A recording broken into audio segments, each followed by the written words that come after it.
नमस्कार, मैं हरि, आप देख रहे हैं डिजिटल न्यूज झारखंड। आज जानते हैं झारखंड के प्रमुख खबरों के बारे में। इससे पहले से छोटी सी निवेदन की वीडियो को एक लाइक अवश्य कर दें। आपका लाइक करना ही हमारा मेहनत का फल होता है। तो चलिए शुरू करते हैं आज की पहली और बड़ी खबर से। हेमंत सरकार द्वारा पारित 3 विधेयक को मिली राज्यपाल की मंजूरी, जारी होगी अधिसूचना। आपको बता दूं कि राज्यपाल रमेश बैस ने सोमवार को झारखंड विधानसभा से पारित 3 विधेयक को मंजूरी दे दी है। आपको बता दूं कि झारखंड नगर पालिका संशोधन विधेयक 2022 के साथ ही 2022 के यूजीसी रेगुलेशन के तहत स्टेट्यूट परिनियम गठन और राज्य के निजी एवं सरकारी बीएड कॉलेजों में नामांकन और शुल्क निर्धारण के लिए परिनियम 2020 के गठन से संबंधित विधेयकों को राज्यपाल की स्वीकृति मिलने के बाद अब राज्य सरकार की ओर से अधिसूचना जारी कर एक्ट को लागू किया जाएगा। आपको बता दूं कि आबादी के आधार पर मेयर पद का आरक्षण नगर पालिका संशोधन विधेयक में अनुसूचित जनजाति, अनुसूचित जाति, पिछड़े वर्ग के लिए रोटेशन सिद्धांत संबंधित प्रावधान को महापौर या अध्यक्ष पद के लिए हटा दिया गया है। आपको बता दूं कि अब संबंधित जाति की जनसंख्या के आधार पर क्षेत्र में महापौर व अध्यक्ष की सीटें निर्धारित की जाएगी। इसके साथ ही रांची नगर निगम में मेयर का पद आदिवासी के लिए आरक्षित होगा। वहीं आदित्यपुर में भी मेयर पद एसटी, जबकि धनबाद में एससी के लिए रिजर्व होगा।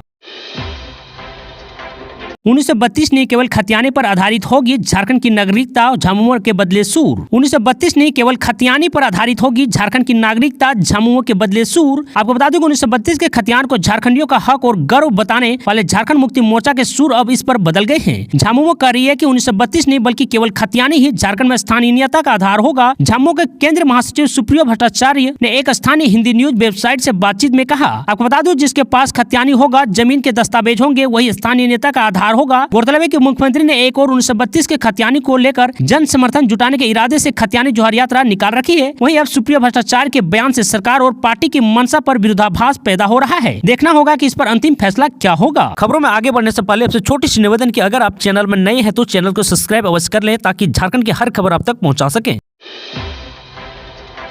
झारखंड में सिंगल यूज प्लास्टिक के खिलाफ शुरू होने जा रहा है विशेष अभियान। इस्तेमाल करने और पकड़े जाने पर होंगी सजा। आपको बता दूं कि वन, पर्यावरण एवं जलवायु परिवर्तन मंत्रालय के अधिसूचित प्लास्टिक अवशिष्ट प्रबंधन संशोधन नियम 2022 के तहत पिछले वर्ष जुलाई से ही सिंगल यूज प्लास्टिक के निर्माण, आयात, स्टांगिंग, वितरण, बिक्री एवं उपयोग पर प्रतिबंध लगा हुआ है, लेकिन इसका सही तरीके से अनुपालन नहीं हो पा रहा है। सिंगल यूज प्लास्टिक पर पूर्ण रूप से प्रतिबंध लगाने की नियत से CPCB के पत्र के आलोक में झारखंड राज्य प्रदूषण नियम बोर्ड के राज्य 46 नगर निकायों के लिए महत्वपूर्ण निर्देश जारी किया है। पहली बार अंतर्राज्यीय सीमा, पर्यटन स्थल, रेलवे स्टेशन एवं एयरपोर्ट पर सिंगल यूज प्लास्टिक की रोकथाम एवं निरीक्षण के लिए विशेष जांच होगी। दरअसल आपको बता दूं कि 16 फरवरी से जांच दिवस से विशेष जांच अभियान शुरू होने जा रहा है। यह जांच 20 फरवरी तक चलेगा। हर दिन अलग अलग क्षेत्रों में सिंगल यूज प्लास्टिक की जांच की जाएगी। जांच के दौरान प्लास्टिक जब्त करने के साथ ही ऑन द स्पॉट फाइन का भी प्रावधान होगा। फुटपाथ विक्रेता, फूल विक्रेता, स्थानीय मार्केट, होलसेल बाजार, इंडस्ट्रियल एरिया, हर जगह विशेष जांच होगी। धनबाद के नगर निगम के सिटी मैनेजर प्रेम प्रकाश और उनकी टीम को जांच का जिम्मा दिया गया है। नियमों की अनदेखी करने पर और पकड़े जाने पर हो सकती है सजा।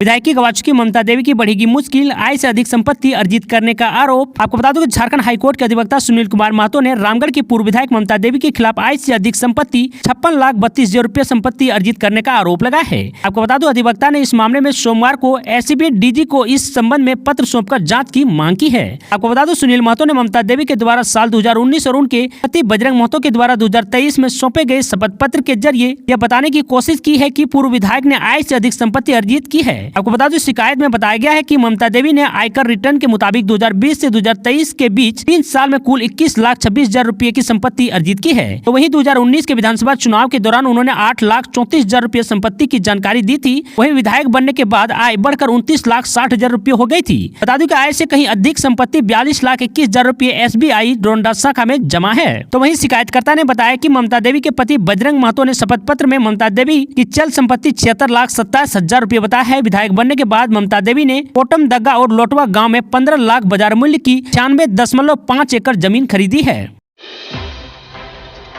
सीएम हेमंत सोरेन का अधिकारियों को सख्त निर्देश, विकास योजनाओं को धरातल पर उतारें वरना होगी कार्रवाई। आपको बता दूं कि खतियानी जोहार यात्रा के तीसरे चरण के दौरान लातेहार में मंगलवार 14 फरवरी 2023 को चतरा और लातेहार जिलों के विकास कार्यों की मुख्यमंत्री हेमंत सोरेन ने समीक्षा की। इस दौरान उन्होंने कहा कि यह साल इम्प्लीमेंटेशन का साल है, विभिन्न योजनावार प्रगति ली जाएगी। यही कारण है कि जल जीवन मिशन समेत अन्य योजनाओं को क्रियान्वयन में कोई कोताही बर्दाश्त नहीं की जाएगी। तो वहीं मुख्यमंत्री ने कहा कि मैंने पहले भी कहा है कि 2023 इम्प्लीमेंटेशन का साल है, विभिन्न योजनावार प्रगति ली दी जाएगी। तो वहीं मंत्री सचिव एवं अन्य पदाधिकारी योजनाओं की वस्तुस्थिति जानने के लिए आपके क्षेत्र आएंगे, ताकि मेरे पास लोगों के कई आवेदन आते हैं जिससे आपकी कार्य प्रणाली के बारे में पता चलता है। आपको बता दूं, उन्होंने कहा कि जल जीवन मिशन समेत अन्य योजनाओं के क्रियान्वयन में कोई कोताही बर्दाश्त नहीं की जाएगी। विभिन्न योजनाओं से संबंधित पदाधिकारी अपनी अपनी योजनाओं के क्रियान्वयन में उत्तम क्वालिटी सुनिश्चित करें, नहीं तो कार्रवाई के लिए तैयार रहें।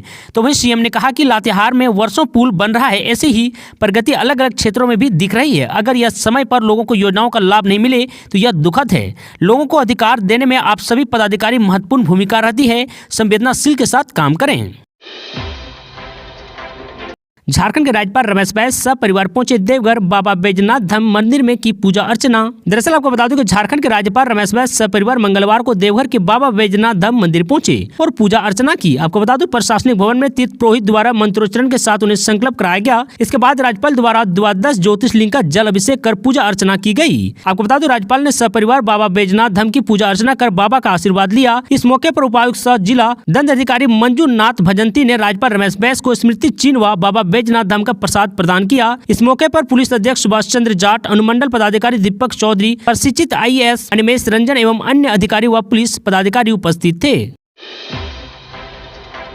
15 फरवरी को मंत्री आवास का घेराव करेंगे स्वस्थ अनुबंध कर्मी। आपको बता दूं कि राजभवन के समक्ष पिछले 21 दिनों से आमरण अनशन पर बैठे स्वस्थ कर्मियों ने अपना आंदोलन तेज करने का निर्णय लिया है। आपको बता दूं, सोमवार को झारखंड राज्य NRHM ANM GNM अनुबंध कर्मी संघ और झारखंड अनुबंध पारा चिकित्सक कर्मी संघ की संयुक्त बैठक धरनास्थल पर हुई। इसके तहत अनुबंध स्वस्थ कर्मी ने आर पार लड़ाई लड़ने की घोषणा के तहत 14 फरवरी को मशाल जुलूस और 15 फरवरी को हड़ताली कर्मी डोरंडा स्थित स्वास्थ्य मंत्री के आवास का घेराव करेंगे। संघ के अध्यक्ष विनय कुमार सिंह ने कहा कि अनुबंध कर्मी ने अपनी मांगे पूरी न होने तक काम पर नहीं लौटने की चेतावनी दी है। उन्होंने कहा कि हर दिन लोग जिंदगी और मौत से जूझ रहे हैं।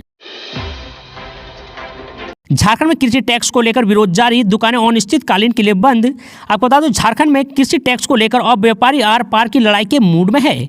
इसी कड़ी में चैम्बर ऑफ कॉमर्स ने बुधवार से अनिश्चितकालीन खदान दुकान बंद करने का फैसला लिया है। इसको लेकर कृषि बाजार अध्यक्ष मनोज नरेदी का कहना है कि झारखंड में 2015 में इसे निरस्त कर दिया गया था, लेकिन फिर से सरकार ने इसे क्यों लागू किया गया है, ये समझ से परे है। उन्होंने कहा कि झारखंड एक खनिज संपदाओं से भरा राज्य है, यहाँ कृषि टैक्स सही नहीं है।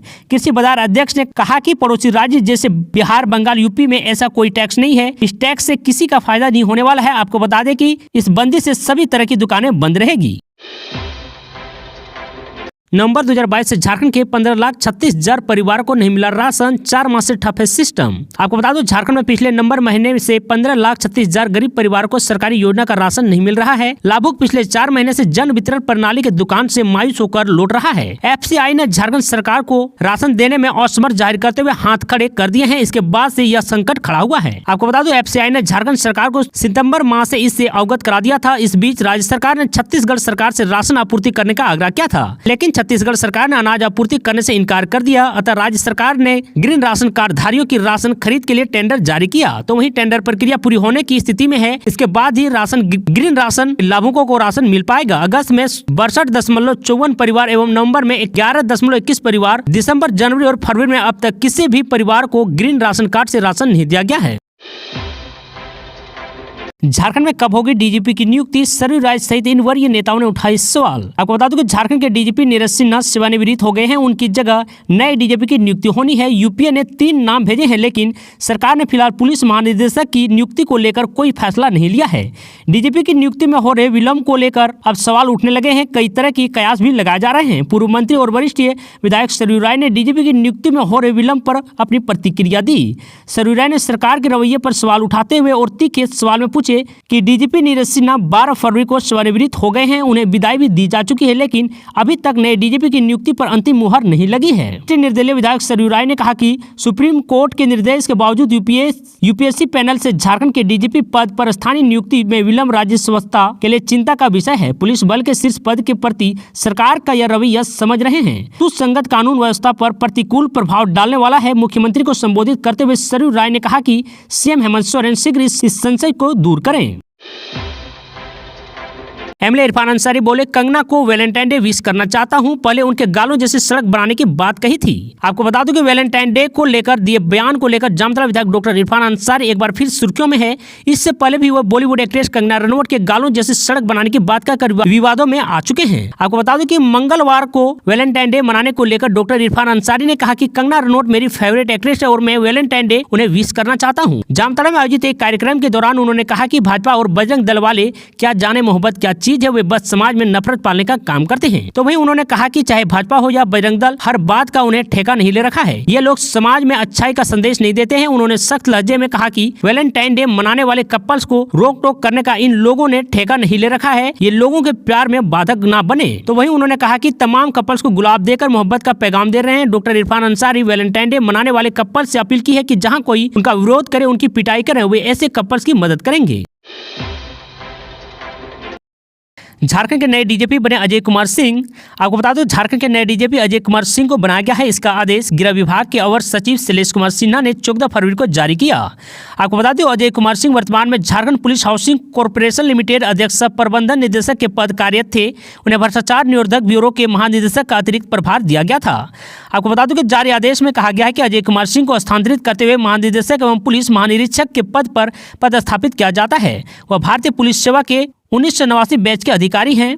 ऐसे झारखंड की तमाम छोटी बड़ी खबरों को जानने के लिए चैनल को सब्सक्राइब अवश्य कर लें, ताकि झारखंड की हर छोटी बड़ी खबर आप तक पहुंचा सके। आज के लिए इतना ही। जय हिंद, जय भारत, धन्यवाद।